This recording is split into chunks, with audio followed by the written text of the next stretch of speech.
voltamos, então, caro candidato, cara candidata, para as nossas regras finais de concordância verbal. Não quer dizer porque está acabando ou estão acabando as regras, elas ficarão mais fáceis. É o contrário. Agora que a gente vai trabalhar um pouquinho mais assiduamente, arduamente, para estabelecer aqui um entendimento entre, né, para que você entre num acordo aí com essas regras específicas da concordância verbal. E eu diria para você que a partir de agora, tudo é possível. A partir dessas informações, tudo é possível estar na sua prova. Então, falávamos a respeito da concordância quando o sujeito é composto. E aí vimos que o sujeito composto, o verbo no plural, se ele estiver pós-posto ao verbo, eu posso fazer a concordância com quem está mais próximo. Trabalhamos com o nem, que é a ideia de inclusão. Trabalhamos com o ou, que é a ideia de exclusão, inclusão. E trabalhamos com o ou, que é a ideia de exclusão. E agora estamos na regra número 3, que diz que o sujeito composto ele é resumido por pronomes indefinidos. Então, veja que eu já matei aqui a regra, porque eu disse que tudo o que eu disse anteriormente está resumido por um pronome. Então, olha, casa, água, comida e carinho. Vou resumir tudo isso, tanto a casa, quanto a água, quanto a comida e quanto o carinho, resume-se a nada. Ou seja, tudo o que eu disse anteriormente está sendo resumido com uma palavra no singular, ficando, portanto, o verbo no singular. Na água, casa, água, comida e carinho, tudo contribuiu para que ele ficasse. Tanto faz ali o elemento resumitivo, você pode dizer tudo, nada, ninguém. Dentro dessas construções, há a interpretação de que esta palavra em si, no singular, resume tudo que foi dito anteriormente. É claro que o seu verbo deve obrigatoriamente concordar com esta palavra que está servindo como uma palavra resumidora dos itens posteriores. E aí nós entramos, então, com uma concordância com verbos de particular interesse. Então, agora, de novo, preste bastante atenção no que nós vamos trabalhar aqui, porque nós estamos falando nada mais, nada menos do que os verbos haver e fazer. Estes verbos são bastante perigosos e não há a possibilidade de você fazer uma prova sem encontrar com nenhum deles. Veja que eu estou trabalhando com o verbo haver, mas não é o nosso haver auxiliar, não é o haver com qualquer outro significado.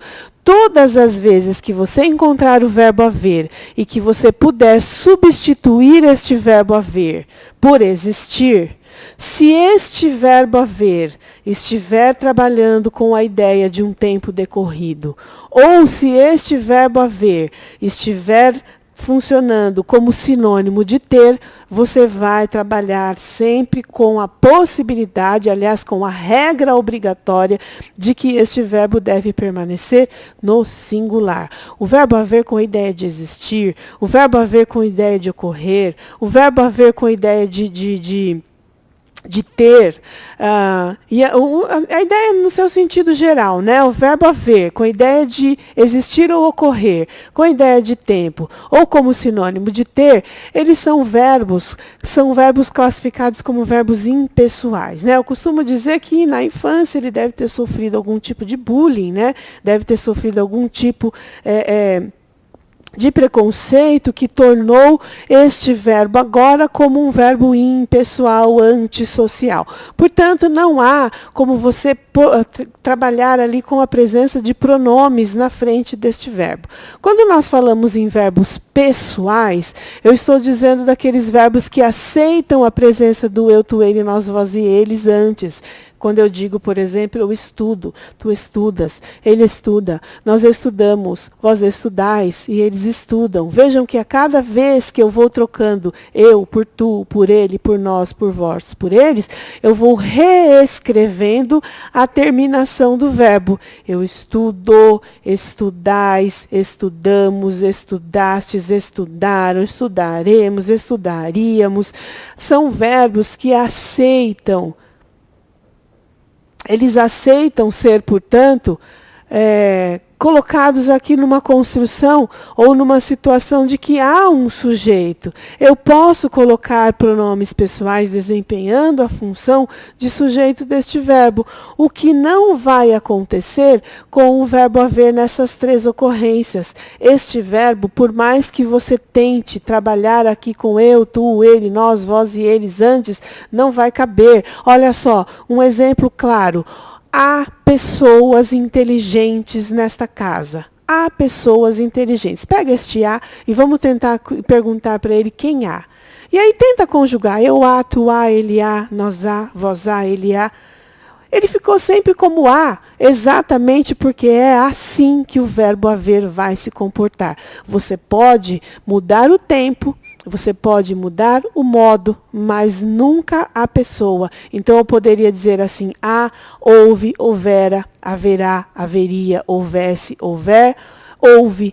Mas perceba que eu mudei aqui todos os tempos da linha do indicativo do subjuntivo, mas eu não consigo mudar a pessoa, porque são verbos impessoais. Portanto, aqui não há segredo, né? Há várias pessoas aqui, pode haver várias pessoas aqui. Aí você pode dizer, Silvia, eu juraria que se tivesse uma alternativa como esta aqui, segunda, que você colocou, pode haver várias pessoas, eu tenho certeza que eu colocaria podem haver várias pessoas. Então, cuidado com aqui, né?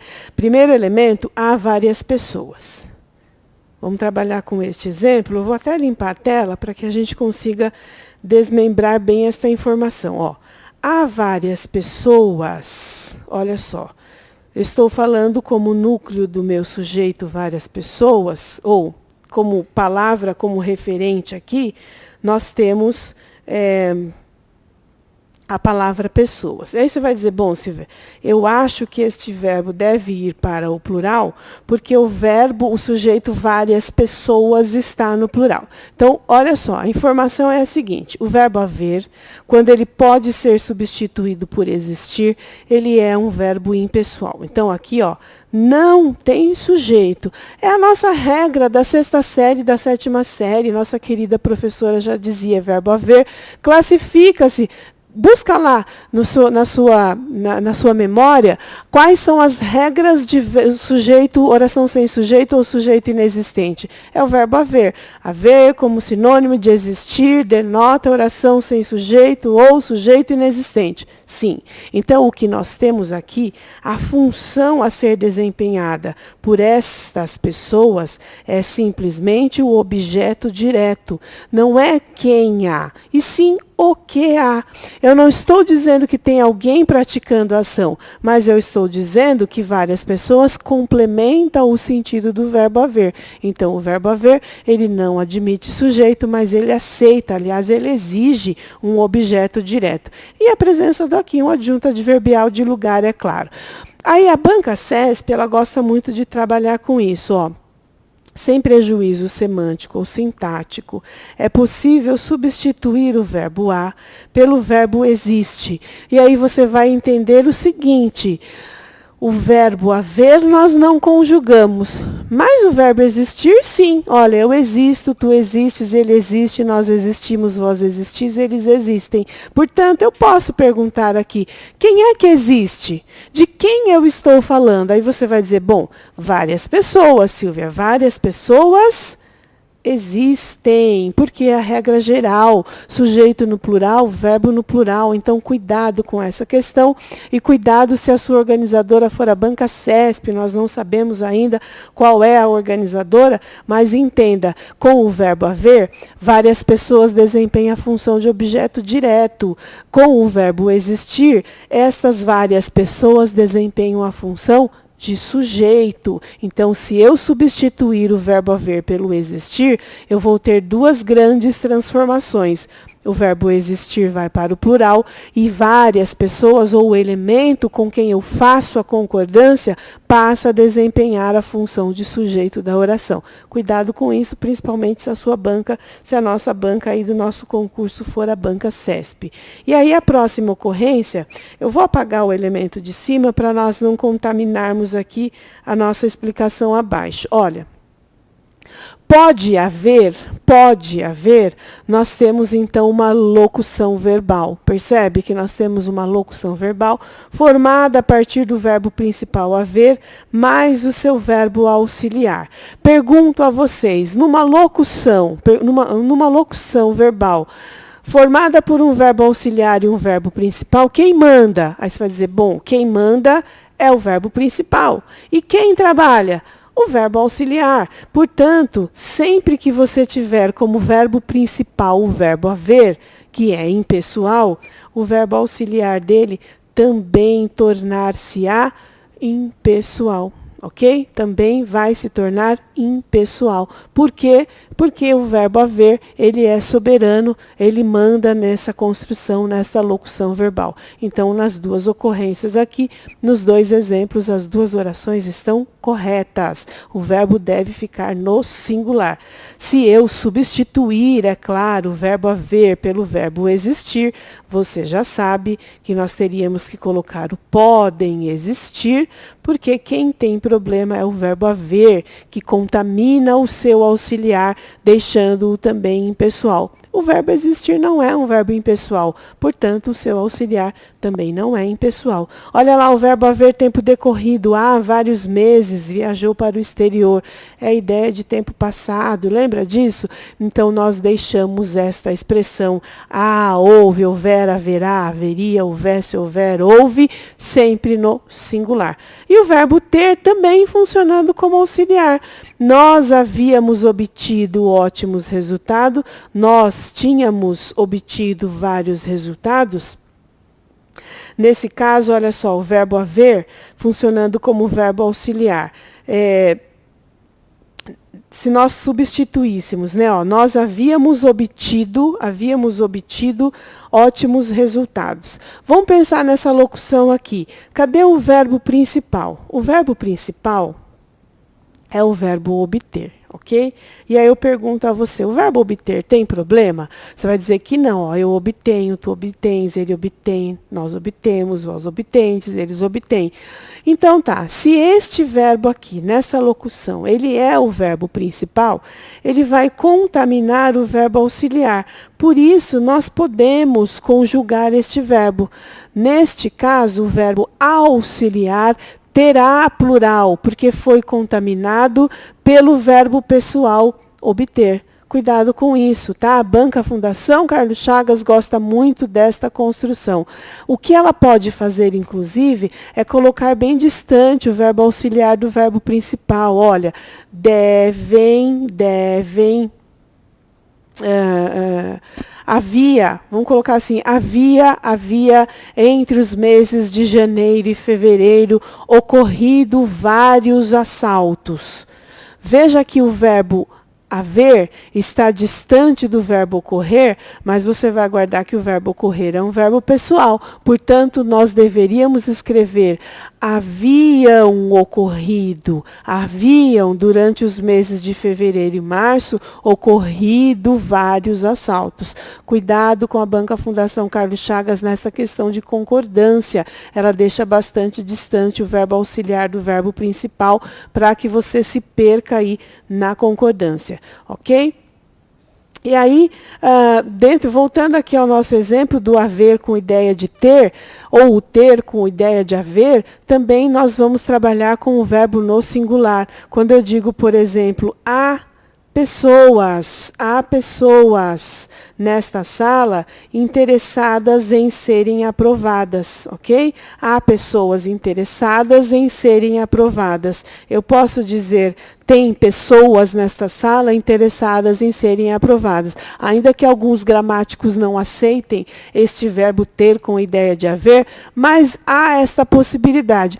E se ele exerce a mesma semântica do verbo haver, ele deve ficar no singular. Ou seja, se você colocar o acento circunflexo neste verbo para concordar com pessoas, você errou a concordância, porque o verbo ter, no sentido de haver, também é um verbo impessoal. E aí aplicamos esta regra também no mesmo sentido para o verbo fazer. O verbo fazer é um verbo pessoal. Eu faço, tu fazes, ele faz. Mas ele não é, ele deixa de ser um verbo pessoal quando ele traduz ou quando ele denota a ideia de tempo corrido. Portanto, caro candidato, você sempre tem aquele colega de novo, né? Aquele colega, aquela colega que fala assim, ai, fazem 2 dias que eu não vejo, fazem 3 dias que ele não vem até a minha casa. Está tudo errado. O verbo fazer com a ideia de tempo é impessoal. Faz 2 dias, fez 10 dias, fará 10 dias, faria 10 dias, fizera 10 dias. Olha só, eu estou mudando o tempo e o modo, mas eu não mudo a pessoa, porque o verbo haver com a ideia de tempo não admite essa construção. E você vai trabalhar com essa mesma regra com o verbo fazer. Um verbo principal e o verbo ir funcionando como verbo auxiliar. Sendo o verbo fazer o verbo principal impessoal, ele contamina o seu verbo auxiliar com a sua impessoalidade, ficando esta locução invariável.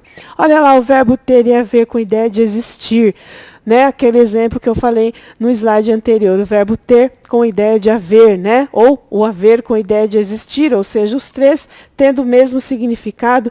Eu vou errar, você vai errar a sua questão se a banca perguntar que para a banca CESP, né? Para que se mantenha a correção gramatical, é necessário inserir o acento no verbo ter, visto que dias está no plural, esquece. Deixa isso aqui no singular, porque ele tem, de fato, o sentido de haver. Portanto, é um verbo impessoal e ele não deve ir para o plural. E aí nós entramos, então, com o verbo na voz passiva sintética. Olha só essa construção aqui, nós já falamos a respeito desta possibilidade de isto vir estar aí na sua prova. A banca CESP gosta muito dessa partícula, né? Ela gosta muito dessa classificação do se, porque você tem tanto o pronome apassivador como o índice de indeterminação do sujeito. E aí, quando é que você precisa diferenciar esse pronome apassivador do índice? Quais são as diferenças ou qual é a única diferença básica? Guarda essa informação. Você só vai ter um pronome apassivador, você só tem um verbo na voz passiva sintética se o seu verbo for transitivo direto. Olha só, nesta construção você guarda assim, olha, quem aceita, aceita algo, verbo transitivo direto. E isso aqui é o meu objeto direto. Ou seja, nesta construção, veja, sem o ser, vamos colocar assim, ó. Ele aceita doações.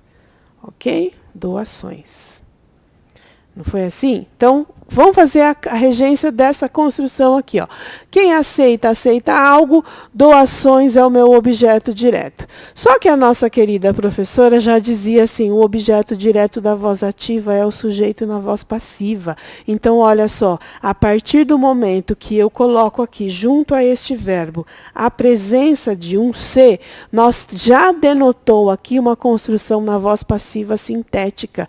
E aí você vai dizer assim, olha, verbo transitivo direto. Aceitar é um verbo transitivo direto? Sim.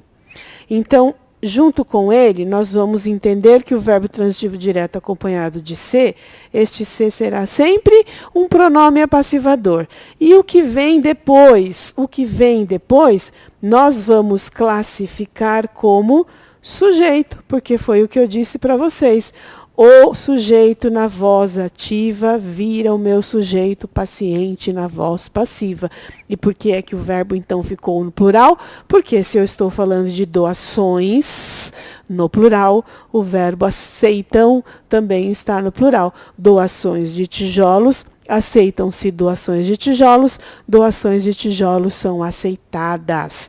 Aguarda-se são aceitas, né? Desculpem. Aguarda-se o resultado do sorteio, ou o resultado do sorteio é aguardado. Se eu colocasse os resultados do sorteio, os resultados do sorteio são aguardados. Portanto, aguardam-se os resultados do sorteio. Então, guarda assim, verbo transitivo direto acompanhado de se, denotando uma passividade, esse se será sempre um pronome apassivador e o verbo deve obrigatoriamente concordar com o sujeito desta oração. Ok? O que não vai acontecer, caro candidato, cara candidata, é quando você não tem um verbo transitivo direto, ou seja, o seu verbo é transitivo indireto ou intransitivo, acompanhado de se, esquece. Jamais pode ser uma partícula passivadora, jamais pode ter aí uma construção com verbo na voz passiva. Por quê? Raciocínio lógico. Se na voz ativa, o objeto direto virará o sujeito na voz passiva, cadê o objeto direto com verbos transitivos indiretos? Não tem. Cadê o objeto direto com verbos intransitivos?